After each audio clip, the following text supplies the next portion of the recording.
So I'm just going to introduce our presentation. Sorry, I just saw that Andrew started to record. So if you didn't hear that already, Andrew is recording. We are recording the session. If you didn't get our bit.ly link for the handout, it will be pasted throughout the chat. And we are also pasting it, or you will see it on our slide deck. It's going to be at the top here. We also have a hashtag that we like to use, which is Ontario Math Coding. So if you want to tag that, and you can also, if you click on it on either Twitter or Instagram, you can see all the past tags that people have used. So welcome to moving from unplug coding to plug coding. And we're using, we all have this book today, Ara the Star Engineer. So we're really grateful to the author for allowing us to use the images from the text in order for us to make this coding experience even better, because when you can have the actual images, it makes it more engaging for us, but also mainly the students. We also have our social media at the bottom of this slide, but it is on our handout. So if you want to tag anything from today, we're always excited for you to share your learning with others and with us as well. Just another note, we are not sharing the slide deck. However, as we said, it is being recorded, so you can go back and feel free to take any screenshots that you'd like of stuff. Then that way you have it. Okay. The only thing I'd say probably not to take a screenshot is of the link to our handout until we're cut that out, because the it has a prize. So anybody who didn't attend may want to enter as well. So let's start with our land acknowledgement. We, in the spirit of truth and reconciliation, acknowledge that we are hosted today on the customary and traditional lands of the Indigenous peoples of this territory. We recognize the enduring presence of all First Nation, Métis, and Inuit people. So we have more of a generic, because we know we are coming from all different places. So we wanted to acknowledge that we are all hosted on different lands. And we also have this great website here that Andrew added to the bottom.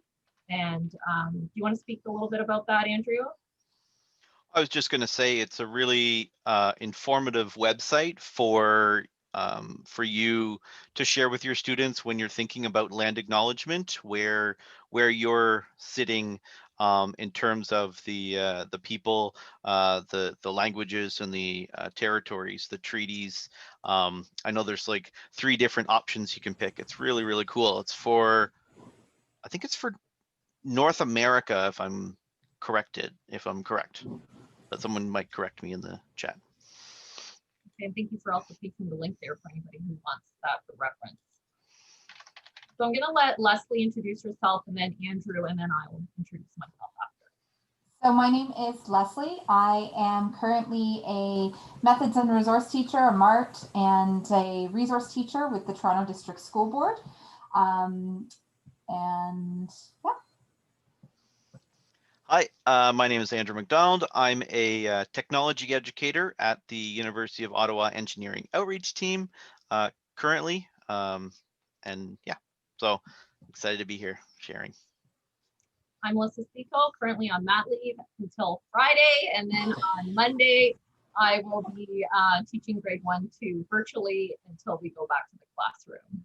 So you see the sad face, but excited at the same time. Excited to go back to a routine, but sad that I won't get to spend all my time with my little girl anymore. Okay, so thank you. And again, we have our social media here, but you can easily click that on our handout. So if you're wondering where my cute and various, very fun cursor is from, this little unicorn, it is from this extension. We decided that Leslie and I, when we've done sessions, always get asked about it, and it becomes to be more of the #1 question. So we wanted to highlight that right away. We also put it on our handout so that you can click it and add that should you choose. And it's really fun for virtual teaching. It doesn't have to be a unicorn. Leslie, what did you change yours to? I have bacon some days, and I have a thick pointer with a little star on it. Awesome. So there you go. You can change it up and make it fun for your class and for yourself. So here's our handout. If you've already clicked on the bit.ly that we've been pasting, you may have already seen that. If you have any questions, again, just paste them in the chat throughout, and we'll continue to paste this link. And what you'll notice from our handout is you will have access to the Unplugged lesson that Leslie and I will unpack for you. And on the first page, it will have a link so that you can have access to this Google Slides that you can use with your students. Then you also have access, if you click on here, to the scratched plug version of our of what Andrew created based on the lesson that Leslie and I made. And then we have our fun cursor extension right here. And at the end, there's a prize. So we will only draw the prize on Friday. And can someone remind me what the cutoff date is? Leslie or Andrew? Tomorrow at midnight. Okay, tomorrow is the cutoff. So the to fill in the form in order to be entered into the draw. And the prize is a signed copy from the author of the book, as well as Andrew has one of these. Did you have it available? The cardboard, the viewer? Oh, fancy. So there you go. So 2 people will get to have the VR viewer and a signed copy of the book. And we also have on our little checklist here, Leslie and I have a TPT store and an Instagram page for our Elemental P, Andrew's Twitter and Instagram, Leslie's Twitter, and then my Twitter and Instagram. And we do share quite a bit on there. So if you want to follow us and share with us, that would be wonderful. So we always like to start with a little fun icebreaker. So if you want to type in a number into the chat, what is one thing that is going to get you through this year? So is it number 1, cute videos and pictures of puppies and kittens? Number 2, reality TV all the way. Number 3, something that I have to show ID to get or have my name misspelled on a cup. Or number 4, knowing that Kim's next marriage will be number 4. Look out, Elizabeth Taylor. So I see lots of 2s. I see lots of people after my own heart. Number 2. Yeah, lots of variation. It could be a combination. Oh, Netflix, yep. Absolutely. So number 3. A fun way to start. We always like to try to do a different one. Okay, thanks everybody. Keep sharing if you'd like. So our learning goals for today are to be familiar with the new coding curriculum expectations for students in kindergarten to grade 3, to feel comfortable moving from unplugged to plugged, to get our unplugged lesson for the book, Ara the Star Engineer, to learn how you might use the Google Slide version of the task, and to explore how to use Scratch in the plugged version. So now Leslie's gonna unpack the math curriculum. And we know that some of you have already seen this, but we want to just make sure that everybody's on the same page. Alrighty. So as we know, at the start of this year, the school year, actually rather last June, but effective in September, the Ontario government changed the math curriculum. Finally, there had always been these whispers about the math curriculum is changing, and we'd hear it, and then all of a sudden they did it in the middle of a pandemic. Like, go big or go home, I guess. So where the coding expectations are found is under the strand of algebra. There's a sub, so if we think algebra is the overall the name of the strand, coding is the overall expectation, and coding skills would be what we would think of as the specific expectations. So the nice thing is for grades 1 to 3, it's the same overall for all 3 grades. Just the only thing that changes is it builds upon each grade. So in grade 1, it's sequential, grade 2, it's sequential and concurrent, and grade 3, it's sequential, concurrent, and repeating. Now in kindergarten, thank heavens, no changes to the curriculum there. However, coding is found in kindergarten in the frame DLMB, and it's talking about location and movement of objects. and it's talking about spatial awareness, and it's talking about directions. So that ties in nicely to sequential coding. And I've said it before and I'll say it again, kindies and grade ones, you have the best codes. Like they are just so much fun because there's so much you can do with it. Grade 2, it's a little more challenging. And grade 3, the codes really lend themselves nicely to number tasks because there's a lot of repetitive counting that you can do and multiplicative thinking. And so it plays that way. On the next slide, we've sort of touched on this already. So in kindergarten, we're looking at positional language and sequencing. So up, down, beside, left, right. Sequencing is we sort of think first, next, then last. I went here, then. In grade 2, it's concurrent, and grade 3, it's repeating or looping. Either way, its terminology is fine.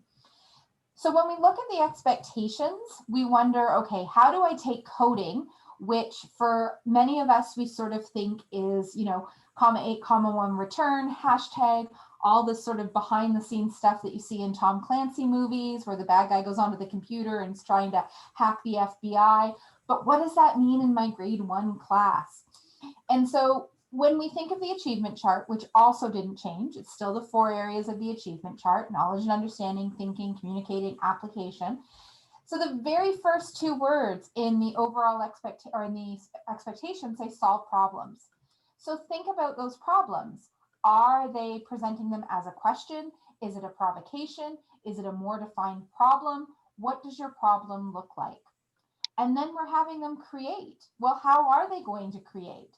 Are they going to create on a grid? Are they going to create on a grid that you're giving them? Are they going to create on a grid that they create? Are they even going on a grid? Are they using arrows? Are they not using arrows? What is that going to look like? And what materials are they going to access? The next piece we look at is the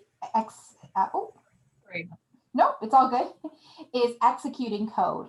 So part of writing code is actually writing it. So as the grades go up, that becomes even more important because that's where, when you start the shift sort of to plugged coding, or even a combo of unplugged and plugged coding where you're using things like bbots or dash robots, is where when you're getting them to do it. And this is where sort of that trial and error problem solving piece and risk taking comes in math, because do you want them to write the code first and then execute it? Or do you want them to execute the code and then have them write it? And what happens when a mistake happens? What happens when, you programmed it and they think they're going left, but it turns out, no, you need to go right. How are we changing that? How are we problem solving? And that's a huge thing to think about. And it's also really hard because a lot of kids, as we know, whenever you do estimating, they don't want to estimate. They want to get it right. And so in coding, it's a little bit different. We've got to sort of encourage them to take the risks to do it. The next piece that we sort of look at is over here. It's the read and alter. So once again, are they looking at the code, and if they have 4 right arrows, is there eventually, do they realize, well, instead of having 4 right arrows, I could have 1 right arrow with the number 4 beside it, meaning that I'm going to move over 4 times. Are they sort of taking their knowledge and synthesizing it? Now, are they writing the code alone, or are they writing it with a peer? Are they having the peer look at the code and make that visualization on a grid? How are they getting it together? And then the last piece is, and describe how. How are they describing? Are they doing it in writing? Are they doing it in orally? And what prompts are you giving them? So if you're asking them, do you think this is the best way? And this is where the grade 2/grade 3 concurrent code is always nice, because it's 2 codes. And you can sort of say, okay, well, is code 1 the most effective code? If you're trying to get from point A to point B and the problem's asking you in the least number of steps, which one would be better? Why? So you're bringing in some of that justification and some of sort of that critical thinking that we don't always get to do in mathematics.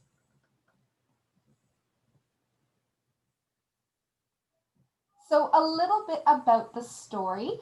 Ara the Star Engineer came out a little, I guess, a couple years ago.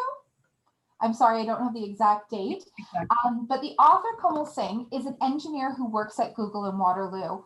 And one of the things I love is it doesn't just say by Como Singh at the bottom, it says and other thinkers and tinkerers at Google. So it kind of really gets people to see what it is, because we all have this sort of vision of what Google is, and we sort of have this like mindset of this building. And I mean, they made the Google, like, come on, like, you know, and we don't necessarily put faces to names. And especially we don't necessarily put female faces to names when we think of this. So this book lends itself, so she wants young girls like her daughter to kind of see how much fun having a career in STEM can be. And the book lends itself to different lessons in math and in language. And they're actually working on the second book, Ara the Dream Inventor. And we just want to take a moment to thank Como, because she has been so supportive of this from, you know, back in November when Andrew reached out to Melissa and I about putting this together. You know, she right away, please use my images here. Yeah, tweet this out, like, and even donating the prize. So it's really, really, really nice for us to have her support in doing this, because it is such a great book. Okay, so now we're going to look at the Unplugged lesson. So I'm just going to start to unpack it a little bit, and then Leslie's going to actually use her fancy cue, which she convinced me to get to for online teaching. So I get to see her in action, and so do all of you, on how she uses that. Okay, but before that, I'm going to show, just talk a little bit about our lesson. So again, if you go to that handout, and if you're just joining now, the bit.ly is on our page here, but we're also pasting it throughout the chat. The first, on the top left-hand corner, you'll get this lesson plan that will come up. And right on the first page, you should have a link to get to the Google Slides, where it will prompt you to make a copy. And how you will see that Leslie and I set up our lessons, and we have quite a bit. I'm not sure how many now, but this is one of them. And we start off the first page with outlining the curriculum expectations for coding and what that looks like for each grade. And then we connect after to another curriculum expectation, so that you could see that it is somewhat cross-curricular in terms of the mathematics. And we also do have the learning goals already created for you. And we outline the 4 problems, one for kindergarten, or we now say for positional language, sequential events for grade 1, grade 2 concurrent, as Leslie outlined for us already, and grade 3 repeating. But Leslie and I have started to move to, on the handouts or on the sheets you may want to give students, to just say positional language, sequential, concurrent, or repeating, because if you're a grade 3 educator, you are doing all of these. So instead of having to grade, you could just say, today we're going to learn about sequential events, and here's our task, or today we're going to learn about concurrent, and so on. We also have an achievements chart, which I'll show you in a couple of slides from now. So what you'll see is that here's an up close look at our activity and problems, and some of them will be the same and some of them are different for each of the grades. So if you are a combined grade like myself, I'm a 1-2 educator, you could do the same task, or when they are different, you can vary it up. So one day you might do the grade 1 and the next day you might do the grade 2. So here's an example of what our handouts look like. Now, Leslie and I wanted to create a few options for you. So what you'll see is for positional language, this is actually the K kindergarten problem, but of course you could use this in grade 1, grade 2, grade 3. So we have one where you just have Ara in the corner, and the grid is blank. So students can have the choice of where they want to place their stars. Then we have an option where the stars are scattered throughout. So we've already placed them for you. And we even have one that looks like this, where we have 2 stars, for example, in one box, or 3, and so on. And this is an example with Teacher Talk of how you might use this with your kids, or what this answer might look like. For this lesson, we actually connected not just to coding, but to 2 other areas. So we have the mental math and we have whole numbers. So you'll see that we connect it to counting, we connect it to adding, addition, and you see those listed so that you have the 4 areas of the achievement chart, and you can highlight them or check them off, but we've made them small so you can staple them either to the back or to the front of student work. And it's easy reference for you. I actually do this with my kids. I have a math wall inspired by some work that I did with Leslie when she was my math coach way back when we were so very young. And she inspired me to do this with grade 1-2 students, because I believe a lot of high school teachers were using the achievement chart as you're supposed to from grade 1, but it's what did that look like with young kids? So she taught me what that might look like, and never looked back since. So now you have a few options with that. And here's the the Google slide version. Again, we have we've color coded them. So for example, the positional language or sequential is blue. And then I believe that just sequential is green, concurrent is yellow, and repeating is red. And again, that's just to differentiate. You can print them in black and white. It doesn't make a difference. And we provided you with arrows that are stacked here. So you can see there's sort of a pile of them so that you can move them. And we have a coding strip option where kids can sort of show their thinking and then execute their output, their code. And we have the option of having the arrows with the words, so students can spell the words correctly, the positional language, and color coded. So this helps with memory. We also found that people like the standard solid black arrows and the use of elbow arrows. So we also have that included as well. So with the exact same problem, you'll see it twice. Just one thing to note with the digitals, one thing that we had done that we had been asked about was they're on 11 by 17. So when we do get to go back into bricks and mortar schools, when you hit print, it'll print out as 11 by 17.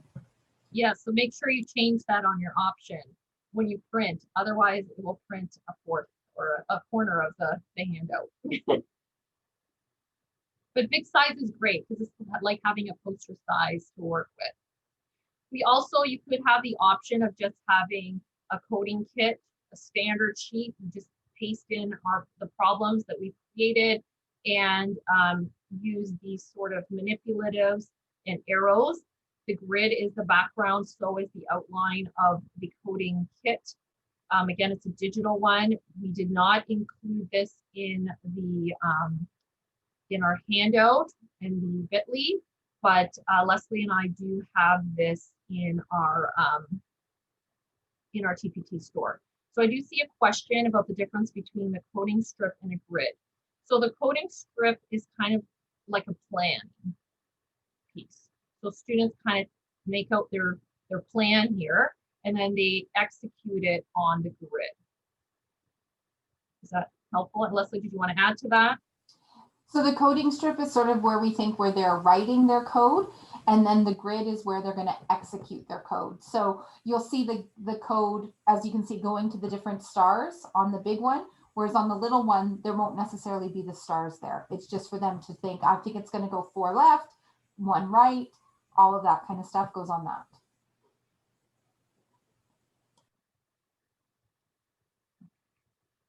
Talked about that. Okay, so now Leslie is going to share the screen.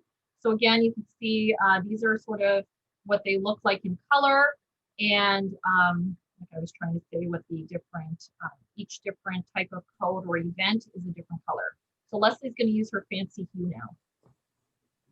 It's a document camera. I was teasing Melissa the other day that when she gets her hue, she's going to become like me, and all she's going to want to do is talk about her hue because it's very addictive. It is. It's like people watching Bridgerton. I haven't started watching it yet, but my niece was like, you need to watch it so I have someone to talk to about it. All right, Mel, can you just stop sharing for a second so I can get in? Oh, there we go.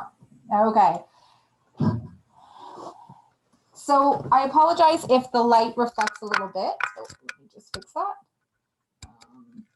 So I've got the code printed out, and these are just sheets. You can get them at Dollar Tree, or sometimes on Groupon they have them, and they're just dry erase sheets.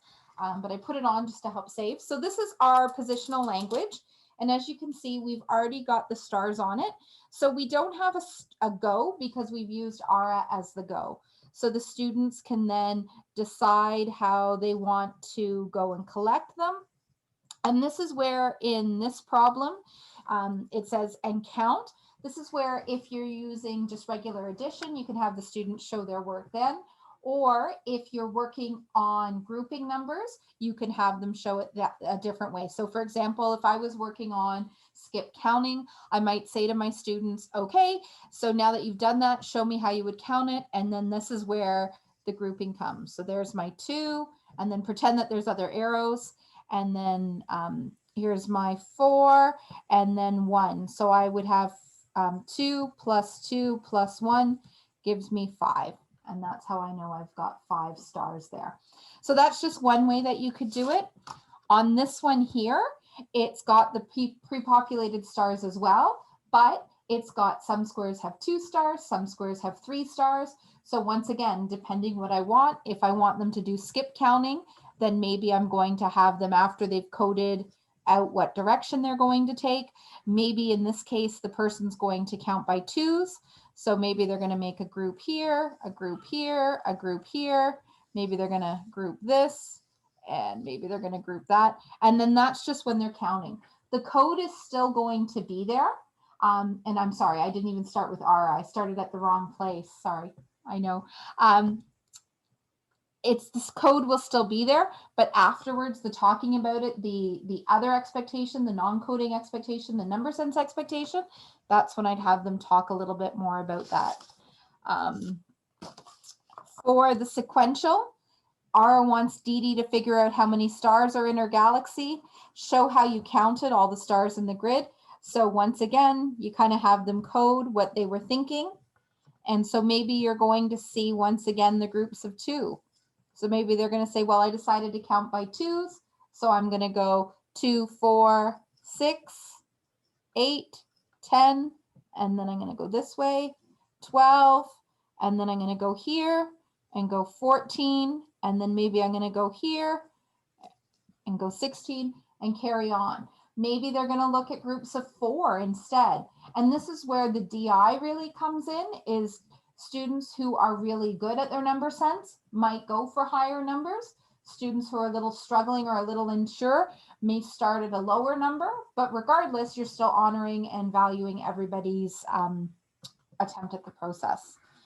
Leslie, do you want to, someone's asking about the turn.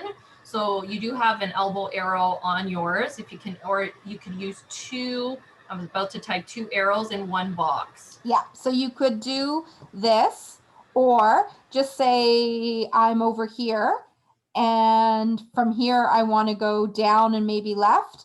I could put down 1 and then left the next. Oh, and that's a really bad arrow. I'm sorry. Down and then left. And some of that is when you do start moving from unplugged to plugged, or even unplugged to using things like a B-bot. The B-bot, you have to physically, you can't just go down, you have to go down and left or down and right. So it gets students starting to think about that as well, that it's a 2-step process, not a 1-step turn. Now in the concurrent one, it gets a little different. So we've got Ara and Deedee over here, and then create a way to show 2 different ways. So here is where you might start to see a student go one way, and this is where if they're using their own arrows, or getting them for concurrent, if they're showing it out on paper, to use 2 different markers to show. And I'm sorry, there's a big glare at the bottom. My upper light, I apologize. So for here, maybe the first way that they're going to go is they're going to go this way, and they're going to do all the numbers that are already in groups of 10. So the 30, the 20, maybe they're going to code down here and go this way, come all the way over, go to the 50, and then they're going to tell me, well, I went 30 plus 20 is 50, another 50 is 100, and then they're going to code their way up that way. And then for their second way, maybe they're going to say, well, no, I wanted to get the not so nice numbers out of the way first. So I went to 15, and then I kept going and going down to 5, because then I know this and this will give me 20. And then I wanted to come over here and save the 25 for last. So maybe they're going to come down this way, do all that, and then end up at 25. So really it ties into that mental math piece about thinking about the different ways that they're going to get to the different stars. We have another question. So Leslie, can you put maybe one of the bigger ones up, like with the more spaces? So we do count the square with the stars. So I think Leslie's just not writing on the actual star. Yes. But that is kind of like a pickup. So you are correct. We absolutely do count. So it would be for this one where Ara and Deedee's at the bottom would be up, and then there would be an up arrow where there's 4. It's just Leslie was just trying to highlight the skip counting there, but you are correct. And sometimes too, when people do it on their task cards, they sometimes choose to have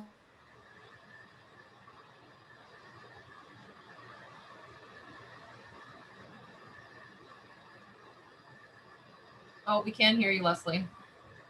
It's all good. Sorry. So if this was the code strip and they were writing out their code, sometimes what teachers have them do is when they're picking up something, so in this case, like where the stars would be, they might put a little something in that square, just so that way it represents that they're picking up something. So this is where the planning or the code strip is really helpful. You good? Yeah? Okay. Then the last one is a little different, and this is our biggest grid. And you can see I've done some of the stars in it. And this one is really getting the students to think multiplicatively and starting to think about what is it if it were to double, if it were to triple, and so create a repeating code to show. So what you might have them do is give them multiple copies of this, or have them use different code strips to write out, this is my code if it was to double, this is my code if it was to triple. And where the looping comes in is, so I do all my arrows, so I start here, but maybe I'm going to loop, I'm going to do my code and put my loop between the 5 and the 20, because that gives me 25. And so if I go like this, I'm going to do that 3 times, go back and forth, go back and forth, go back and forth, because it's easy for me to count 25, 50, 75. And then that's where I would see my looping in there. And then maybe up here with this one, 15 and 20, once again, I'm going to have that go because that's 20. And then maybe the 50, I'm just going to put a loop around it and have it go 3 times. And so that's just started bringing in, like we said, more of the math thinking versus the coding. So the arrows would all still be here. Just when the students are explaining it, that's where that looping piece is going to come in a little bit clearer. And that's where their definition of why they chose to add the numbers together that they did. I picked 5 and 20 because I like working with 25, but maybe Melissa's going to go 15 and 5 because she wants to get rid of the 5s. Or maybe Andrew's going to go 15, 5, and 5 to bring it up to 25, and then do another loop in with the 50. So there's a lot of different ways for the students to show their thinking on this. Questions? Chat box clear? Did I impress you with the hue, Melissa? Yes, I'm looking forward to using my. Can I reshare my screen, Leslie? Yeah. Oops.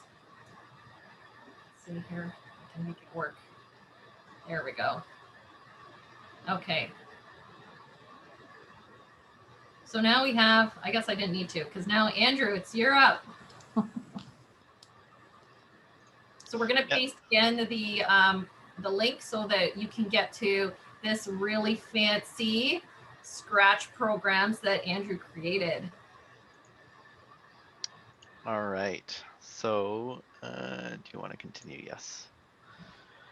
And I'm gonna do this one and share. All right, so yep, I'm unmuted. I think we're good. Okay, so yeah, so my link heads over to a studio. For those of you that are not familiar with Scratch, it is a coding platform, and where you can get right in there and create some things.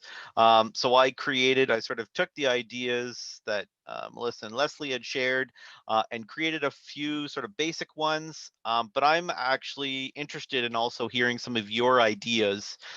Maybe not everyone share ideas, but over the next few weeks, months, if you have an idea, you say, hey, Andrew, can you do this? Probably it's like, if you can think it, you can code it type of thing. So, which is what we often tell our students. And so here I've got 2 examples similar to the Unplugged. And then I've got a couple over here that are fun for maybe those older older grades to get exploring. And so I'll just jump into my first one here. And so I tried to make this, hopefully when I shared my screen, I shared my, did I share it with my sound? I don't know if I shared it with the sound. You'll let me know if I didn't, because I think I added some sounds in there. So I'll just make this nice and big. And so the idea is to help Deedee move around and grab all the stars, just like in the Unplugged activities that we have on with the paper and or the digital. And so here I've gone to more of an interactive digital opportunity. So when I press the green flag to get started, we have Deedee sort of talking to us, saying hello, making it. Did you hear that sound? Yeah, great. Okay, so and then you might be looking at it like, I don't know how to do this. So there's a big question mark. Can you help Deedee collect all the stars? Use the arrows on the left to give directions and the green play button to start. That's awesome. That's my announcer voice. You could let me know if that's corny or not. But anyway, so I chose my arrows similar to what Melissa and Leslie are using. So again, that memory, that recognition that the students will have. And then we can go ahead and explore. And so this is where we can start to see how we can get interactive with it. So I'm going to go down. I'm going to go to collect this one first here. So I'm going to go down and I'm going to press play. So you can see, so once I've sort of press play, I've run my code, it's going to ask me, did I collect them all? And no, I haven't yet. So I'm going to go over and I'm going to go, so I'll just keep adding to my code. I'm going to go down and collect this one. Then I'm going to go down one more and then over and then over. So I should be there now. Well, I don't know. Let's see. There we are. And then let's go up to grab this one. And so I'm going to go up, up, up. So 3 ups. I think it's 3 ups and a left. And so it again, did you collect them all? And then it knows in the back end, it knows that there are 4. And so we just got a little hooray type of thing. So again, these sprites that they're called have each, they have a little costume, so I'm able to change them, or you're able to change them and explore with that. And so what I'm going to do is I'm going to go into the inside of here and just show you some of the code that goes into it, and you can start to understand that maybe the back end of some of these apps that you explore can get pretty complex. And so question, Andrew. Yeah. Will this work on Scratch Junior as well? No, it is not. Does not work on Scratch Junior. The issue with, not the issue with Scratch Junior, but the thing with Scratch Junior is that there are no accounts, and everything that you do on your iPad or your Chromebook, it sort of stays there. So that like the kids don't log in. There's no way to share their projects unless they do a screen recording.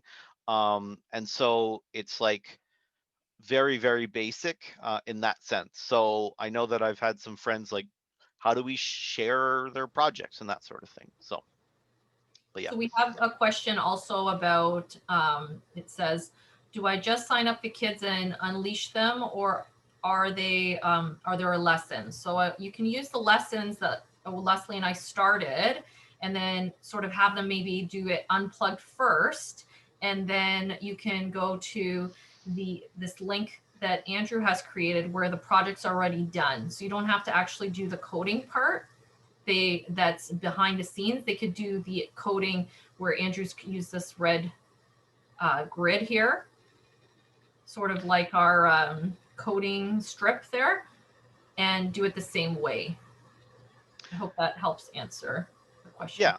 Yeah, so that's exactly what I would have said as well, is that you've already created those awesome lesson plans, and so this is just another alternative to the unplugged with everybody gets their hue out and checks that out, or this is an alternative if they have devices. And so, yeah, I won't go too much into it, but there is some back end coding. It's checking how many steps are involved and what the steps are and the movements and those sort of things. And so it can get pretty complex, but it was a really fun activity because there was a lot of trial and error. You can probably imagine that anyway, there's a lot of trial and error, and it keeps track of where we've gone. So we went down and then right, and then down, right, or yeah, right. And so it's a lot of things to keep track of, but I've sort of hidden that stuff, and yeah. So if you're interested in seeing that back end stuff, when you're on the project page of that, you just click on the C inside, and that'll give you the meat and potatoes of it. And the cool thing is, you can, if you really want to explore with that and have your kids explore with that, go ahead. You're not going to break my code, because this is a code that's within my account. And so your students and yourself, if you want to go and explore, you want to see what will happen, if I change the letter here, or the numbers here, or the numbers here, or whatever, it won't break what I have created. It will make sort of a copy in their environment, and then they can explore and see what it is. And then if they break it, then they can just go back to my original and check it out. So I'm excited about that. All right. So Someone is asking if we can remix it as well and tweak it a little to create something new. Absolutely, yes. I invite you. I would want everyone to be able to remix this and share it back with me. I want to see what your students are creating. And I've opened up the studio to allow you to share your projects back in there, or your students' projects. So speaking of studio, I'm going to go back into the studio. And while you're doing that, I'm just going to answer another question that we had about the arrow cards, the elbow cards. And Melissa and I always say to elbow or not elbow. There is no steadfast rule. We found, as we've been doing more coding since especially since June, we found when you're working with students, and if you're lucky enough to have access to things like the B bots or the blue bots, they started to realize that, well, I'm going up, up, up, but they didn't necessarily realize that they went up and then had to turn to get the robot to move. So that's when we started putting in the turning cards, or if they were picking something up, we would still put it in. So it's really personal preference, and where your students are on the learning spectrum of, novices to advanced. There's no right or wrong answer, or at least Melissa and I aren't willing to be like, yes, you must use elbows. No, you must not use elbows. It all depends what works. Also, too, this is still new, right? And we are implementing a new curriculum in the middle of a pandemic where we're bricks and mortar and virtual. So kids are and teachers were really new to this as well. But as they go along, you know, people are going to get more experience, and then things are going to naturally evolve and progress from there. Okay. Also, So people asked us for, there was a request. So Leslie and I have been sharing, we started doing this in the summer, I think in July. And as we've sort of had people engage with the lessons and ideas we started to use, people have been, hey, can you make, you know, those arrows with the words, but without any words, just color coded. So we did that. Hey, can you make those elbow arrows? So we did that. So again, some of it is also teachers who have asked for it, and we've said, sure, why not? So people, that's why we still keep the ones with just a single arrow as well. All right, so this one is a different one, a little bit more complex than just going and collecting a single star. So this one, if we were to code over and collect it, so let's go grab these 3 stars, and then we're going to go down here. But actually, no, first we're going to run this one. So this one, you sort of have to run it after each time, or that's the way I've coded it so far. This is, again, with apps programming. I'll get some feedback, and I'll try to iterate on that. So I'm going to press play. We see Deedee. Count the number of stars Deedee collected. So I shouldn't have gone down, but anyway.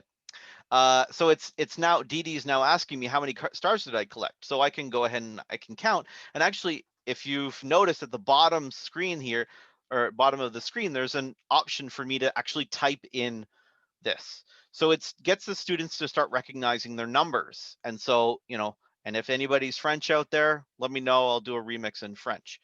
And so I just press 3 on my keyboard. I know it's super small, but and then I press the enter.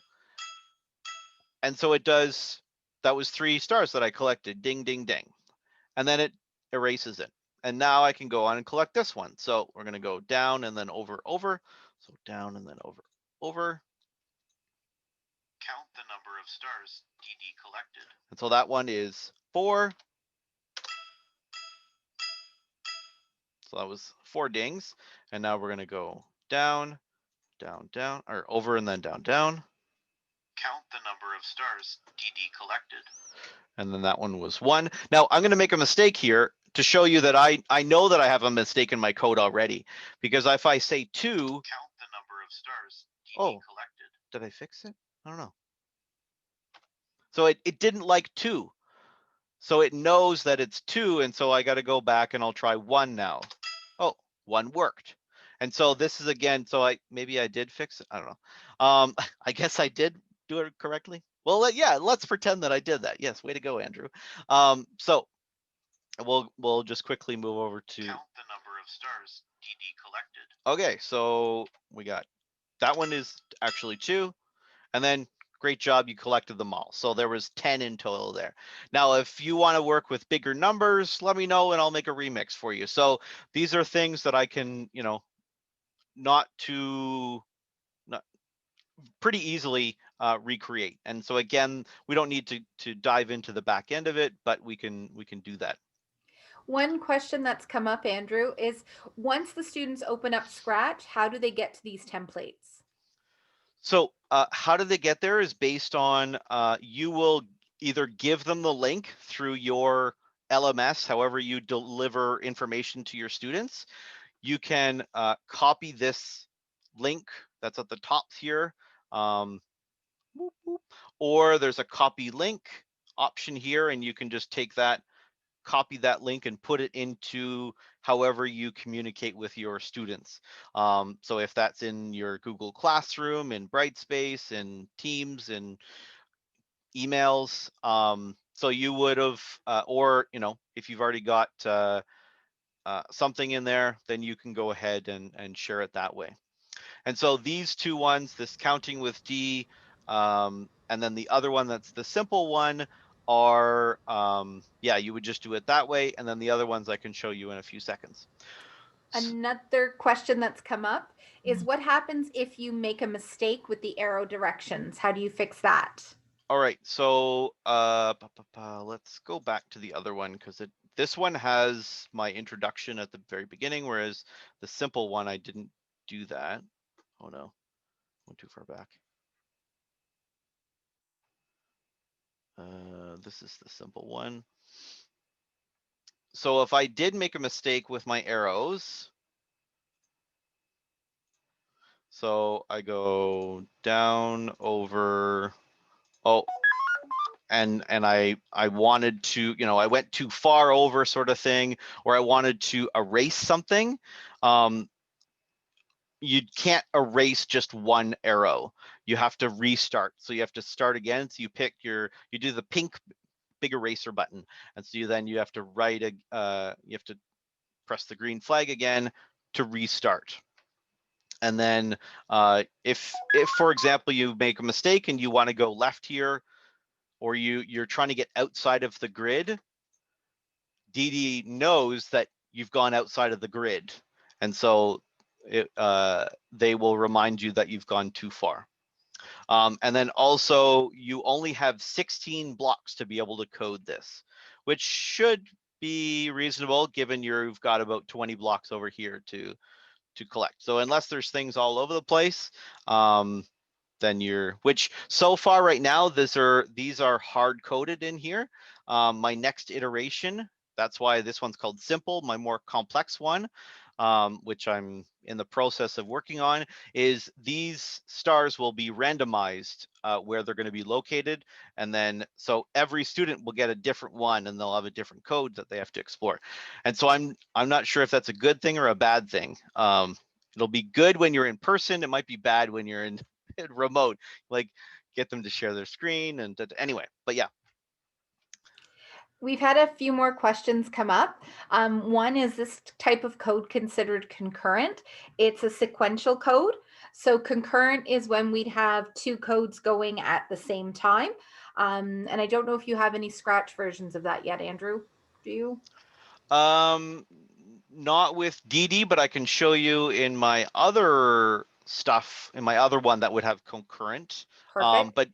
But that would be, again, like the kinders for the one that I'm going to show you would explore it. I don't know if they would necessarily code in these particular ones here. I don't know if this one's template. Kinders could use Scratch. There's nothing stopping them from exploring and playing around with it. It just depends how comfortable you are in working with them to use it. You know, as we know, especially because you can get it on the iPads, we all know how great they are at sliding things together. Would it be as complex as what Andrew's done?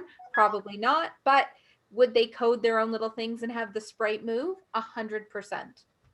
And I think the way that Andrew has made it is that really they're coding the arrows. They're not doing the back end piece as, you know, normally when you're coding on Scratch, you would kind of build something.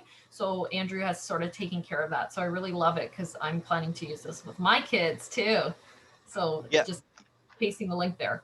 Yeah, the expectation is definitely not that they would go into the back end and explore. Now, or they can explore, but yeah, I wouldn't want them to get coding because it can be so overwhelming.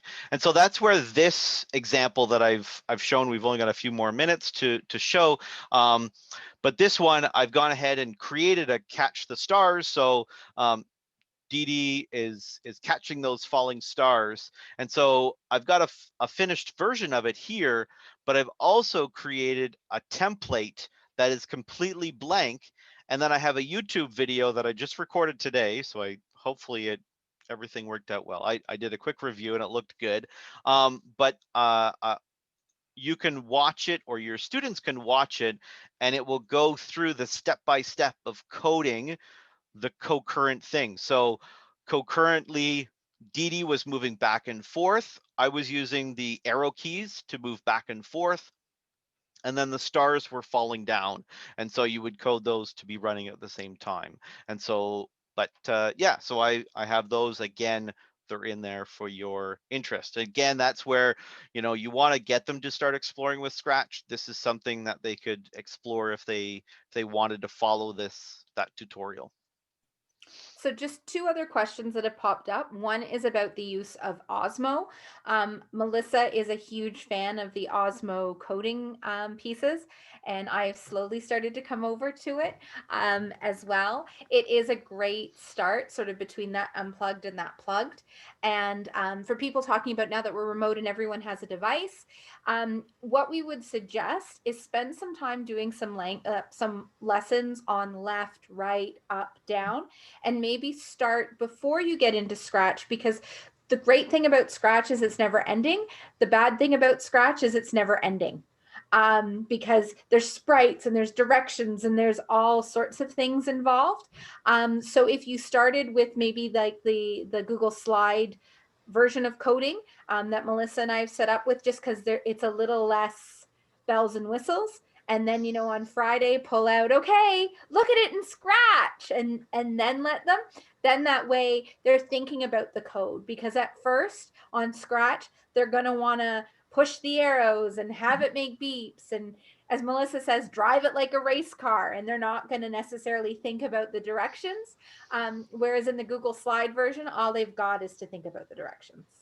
Yeah, and Leslie is going to share later on a resource that we created with 20 lessons. And it does have, I don't remember, I think 4 or 5 lessons that just talk about that positional language, which we really like Peg plus Cat, the penguin problem for that. So it may be one, like as Leslie said, if you want to use it during, you know, right now, because we're all online, it may be great to start off, you know, in the next few days and then go into using this lesson. But definitely kids can, even if they're beginners. They surprise us. They know more about coding than we think sometimes. And for Osmo, Osmo's great. I think that, you know, if you have your fancy Hue, you could, you know, put the Osmo and show them how to do that. Osmo also is a document camera, I think, with an app, but we haven't really played around with it too much to figure out how that works. But apparently it's also a document camera. I know that there, about it. a while ago, someone had asked about code.org and how it was. I just wanted to share quickly about it. It is a good getting started as well, and it's a great way to get your students into there. And there's a whole bunch of things for educators and you know, following your students along in terms of their lessons. So it does have some really good resources as well for you to either work here online or offline and those sort of things. So I definitely would you know, suggest exploring it and, you know, that sort of thing. I think that's it that I wanted to share. So Another question, can they still share their projects on Scratch without logins? So that's the issue, is if you want to have, if the students want to take the project and remix it and reshare it, they do need to have an account. If you don't want to go through that process to get the educator account, and we could, you know, I'd be happy to talk Scratch with people, but maybe we can do that in the next episode. But yeah, getting a Scratch account is very useful to manage their usernames and passwords, as someone already mentioned in the chat, and then they can share it out. But if they don't want to do that, then they don't need to have a Scratch account. They can just go ahead and do it, and you can even use Scratch offline. There's more and more. Anyway. DM me on Twitter or Instagram, whatever platform you're on, and we can plan for something Scratch related. Okay, so Leslie is going to share our additional resources. So as we said, you've all have access to this, and we just ask that if you're going to share it with your friend, that you wait until after Thursday at midnight, so that way they don't get entered in the draw. It's nice too, because like I said, Kamal's going to mail it directly to you, which is also nice. So as we said, we've got the paper lesson, which is the top part, which is our Unplugged coding lesson. And that comes with the Google Slides, and those are all digital. So that could be your good first piece. And then we've got Andrew's digital slides. Sorry, not digital slides, Scratch slides. And in there that gets you the access to that with the codes and all of that. At the bottom, we've got our prize draw. That'll take you to our Google form with just a few things for you to fill out.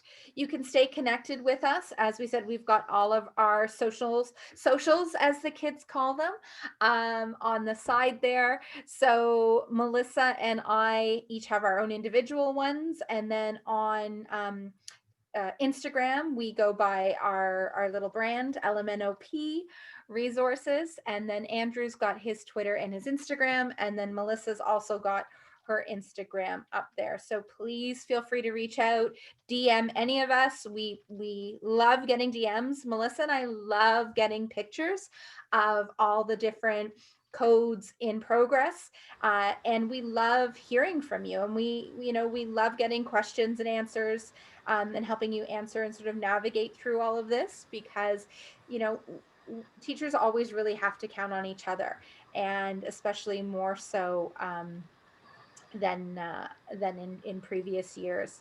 So there is that. I see someone else. Thank you, Bobby, for buying the hue. Like I said, welcome to the club. Like, it is so good. EduGains is actually not closing down now. It's been given a little bit of a reprieve. So it is actually going to be shut down in June of 2021, which feels so weird to say, but that's only a few months away. And so you can go, there is the link for that. And it's got coding in elementary. It talks about what is coding, where should they code. It'll be interesting to see, and I'm just sort of thinking out loud out here, if they add in any of the coding stuff, or if that just goes right on to the new DCP ONT website where all the coding, where the curriculum is. So that'll be interesting to see. Now, this is a long link. So if you just put into Google coding in elementary EduGains website, this will pop up, or it should. As Melissa mentioned, we do have this whole thing started from me sitting in a hot tub when the day of the new curriculum released. And I said to Melissa, did you see this? And then next thing you know, we decided to have a little workshop. And from there, it's blown up.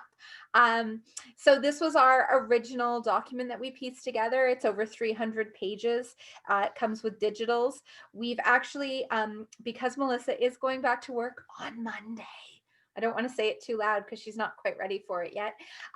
We moved on to the TPT platform, just to kind of give us a little bit of a break from having to worry about making sure things got out and double checking emails and stuff like that. So if you are interested in it, you can get it on Teachers Pay Teachers, and there's our store, LMNOP TPT store. Also, if you follow Melissa and I, at least once a week, we offer out a lesson. And right now, due to popular demand, all the lessons come with digitals. And we offer that free for a few days. And then it just goes in our archives on TPT as a paid lesson. So that's always something to look forward to. And usually we're trying to stick to a schedule. So usually that lesson goes out on Sundays, and it's usually free until Tuesdays. So you can go from there. Alrighty. Thank you again to all of you for coming. Like we said, we know it's a gong show. It is week 3 of virtual for everybody. We know we're getting to the part where everyone's getting crusty, even ourselves. I know instead of cooking dinner a few nights, I've been making hors d'oeuvres that were left over from Christmas and saying, enjoy your sausage rolls. But thank you so much for everybody for coming and investing in you. And like we said, all 3 of us are here. Andrew is really the Scratch pro. Melissa and I we got your backs for the Unplugged. As we said, Thursday at 9, not midnight, but let's be real. Grey's Anatomy's on. It'll probably be closer to midnight. So thank you to Kamal for donating us the book and the VR cardboard. The only thing she's asked, unfortunately, for a few friends that are not in the true north, She's only going to ship it within Canada. So if you enter and you win, we're really sorry that you can't have it. But it is available at Chapters. It is available on Amazon. It is available at your local bookseller. Alrighty, we will. Anything? I think that's the last slide, isn't it, Mel? Yeah, and I think Andrew, you want to talk a little bit about, I know you already pasted a link there, but maybe you want to paste it again for people who want to join your session tomorrow. Yeah, so I'm actually running 2 sessions over the next 2 days. So tomorrow night, if people are interested, I'm doing a thing on Bbot and Scratch Junior. And so that's with the link that I just did, the Engineering U Ottawa. So for those of you that are, what's Bbot, what's new, I know that a few of our friends had posted about that in the chat already. And so if you wanted to dive deeper into that, you can join my session tomorrow evening. And then for those of you interested in Scratch, I'm going to be running a Scratch Ed meetup on Friday afternoon, or 2:30 to 4:30 Eastern. So for those of you that works for you, that's great. If it doesn't work for you, you can still join the group, and we're going to be planning to do some things over the next few months. And so Scratch Ed is an opportunity for people to come together and learn about Scratch.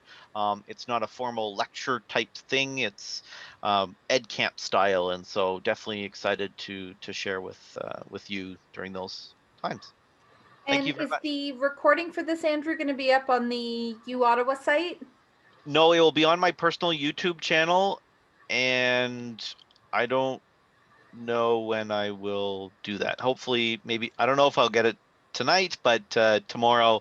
And then I got to figure out Scratch, or figure out Zoom, so that I can just send it to everybody as opposed to like 400 emails or whatever. It's all good. We'll It's put all it good. on our link tree so that it's easily accessible. And we'll do that too. Yes, for sure. Yeah. Yeah, we'll get it out there. If you follow us on Twitter, we'll make sure we tweet, retweet, put it in our fleets and stories, and what is it now? What is tweets? Yes. I don't know. It got Melissa excited though. Hey. Thank you again, everybody. We'll hang out here for a little bit in case you have a question or just want to Hang out with us. Just want to talk to an adult. Thanks, everyone. Thank you for your kind words, everyone.